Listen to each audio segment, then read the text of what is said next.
ఈరోజు కేసీఆర్ లేకపోతే తెలంగాణ లేదు, తెలంగాణ రాష్ట్రం ఏర్పడ్డదే కేసీఆర్తోనని చెప్పి ఈరోజు కేవలం బీఆర్ఎస్ పార్టీ నాయకులే కాదు, అన్ని పార్టీల నాయకులు ఏదో ఒక సందర్భంలో ఒప్పుకున్నటువంటి పరిస్థితిని మరొకసారి అందరం కూడా గుర్తు చేసుకోవాలి. ప్రస్తుత ముఖ్యమంత్రి రేవంత్ రెడ్డి గారు కూడా కేసీఆర్ వల్లనే తెలంగాణ సాధ్యమైంది అని చెప్పి ఒకప్పుడు మహా న్యూస్ ఇంటర్వ్యూలో అయినా చెప్పడం జరిగింది.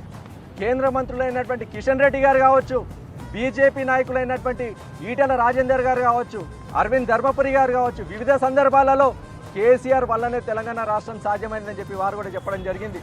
నాటి కేంద్ర మంత్రులు సుష్మా స్వరాజ్ గారు కావచ్చు, అరుణ్ జైట్లీ గారు కావచ్చు, చిదంబరం గారు కావచ్చు, కేసీఆర్ లేకపోతే తెలంగాణ రాష్ట్రం వచ్చేది కాదు అని చెప్పి వివిధ సందర్భాలలో వాళ్ళు చెప్పినటువంటి ఆ కొటేషన్లన్నీ కూడా ఈ సందర్భంగా మనం గుర్తు చేసుకో అవసరం ఉన్నది.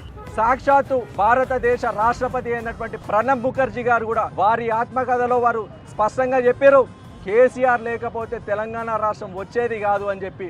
ఇట్లా అఖిల పార్టీ నాయకులు, కేంద్ర మంత్రులు, భారత రాష్ట్రపతి, ప్రధానమంత్రులు, మన రాష్ట్రంలో ఉన్నటువంటి అఖిల పార్టీ నాయకులు, ముఖ్యమంత్రితో సహా కేసీఆర్ వల్లనే తెలంగాణ రాష్ట్రం సాధ్యమైంది అని చెప్పి వివిధ సందర్భాలలో వాళ్ళు చెప్పినటువంటి మాటలందరూ కూడా ఈ సందర్భంలో గుర్తు చేసుకోవాల్సినటువంటి అవసరం ఉన్నది. కేసీఆర్ చేసినటువంటి ఆమరణ నిరాహార దీక్ష వల్లనే ఈరోజు తెలంగాణ రాష్ట్రం సాధ్యమైంది. కేసీఆర్ గారి ఆమరణ నిరాహార దీక్షతోనే యావత్ తెలంగాణ పౌర సమాజం సంఘటితమై తెలంగాణ రాష్ట్రం సాధ్యమయ్యేటట్టు జరిగినటువంటి విషయాన్ని మనందరూ కూడా గుర్తు చేసుకోవాలి.